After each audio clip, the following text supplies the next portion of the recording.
Good evening. We're here today outside on a rather chilly spring afternoon, but it's nice enough to be outside.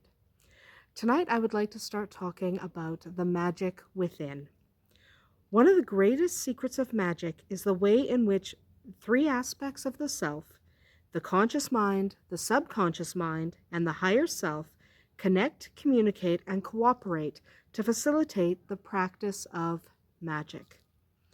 The conscious mind is where much of the personality and rationale thought resides. It is the waking self, the part that reasons and functions in the mundane world. The conscious mind thinks, decides, and judges. It is the embodiment of mind and will. It may recognize some emotions, but it is not the source of the deepest feelings that we are capable of experiencing, such as love and fear. Though this part of the self controls conscious movement, it has little direct control over the more subconscious actions of the body, such as breathing, circulation, your nervous system, and so on. Many people do tend to act as if the conscious mind is all there is. These people sail blissfully through life unaware of just how dependent they are upon what they cannot readily observe. Now, the subconscious mind is mostly ignored by the conscious mind, but it can be a powerful ally. The subconscious mind controls memory, sensation, and emotion. Everything that is felt, remembered, or physically experienced comes from the subconscious mind. It is the part of the self that is involved in lust and sex, or any time heightened emotions come into play. The subconscious mind also controls the involuntary responses of the body, such as breathing and circulation. The subconscious mind can channel a great deal of psychic energy, but in order to use this energy effectively, it usually requires the guidance of the conscious mind. The subconscious mind is a little childlike, reacting based on instinct and intuition and searching for immediate gratification. Though powerful, the subconscious mind requires the rational thought of the conscious mind to be useful. Now we come to the higher self. The higher self is the part of the self that connects to the divine. It is the spiritual self. It is the deepest level of consciousness, the source of wisdom and compassion. This is the part of the self that can harness the divine powers of creation and transformation, allowing for the workings of magic, in particular greater magic. If you're going to work bigger magics, you absolutely need the higher self to help you out. It's imperative.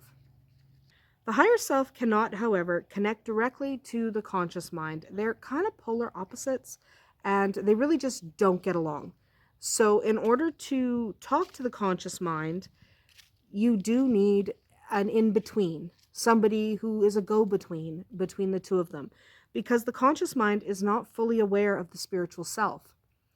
So because of this, the higher self requires a bridge to communicate with the conscious mind.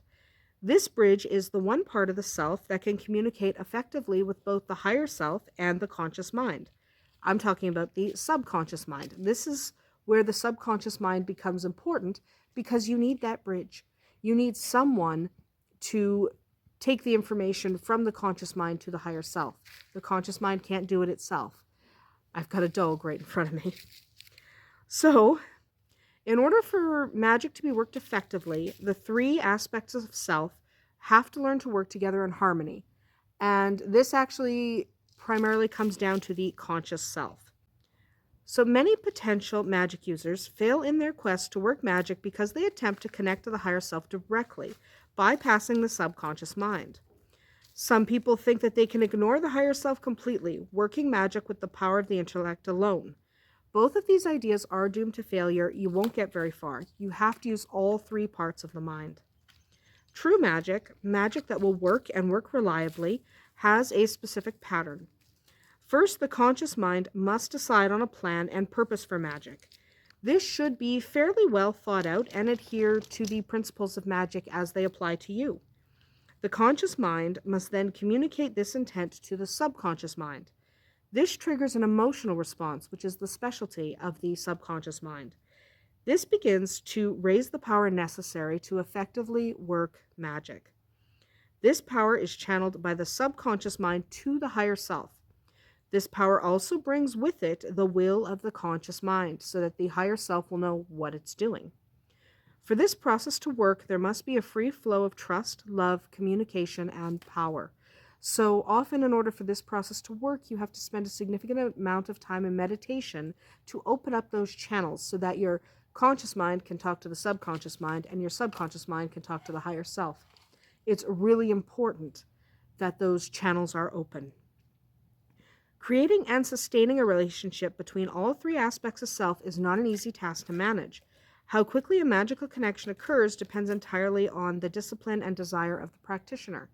So you control how quickly you master this particular task. It's not easy, I won't pretend it is, but you can do it if you dedicate yourself to opening those channels between the three parts of the mind so that they communicate effectively with each other. Once they communicate effectively with each other, then you can truly start working magic. So next week, I'm just looking at the length of this video, we're over 7 minutes. So next week, I would like to start talking about how to forge that connection, how to get those three aspects of self to start communicating with each other. But for now, I'm going to leave you with the thoughts I've shared today. Blessed be.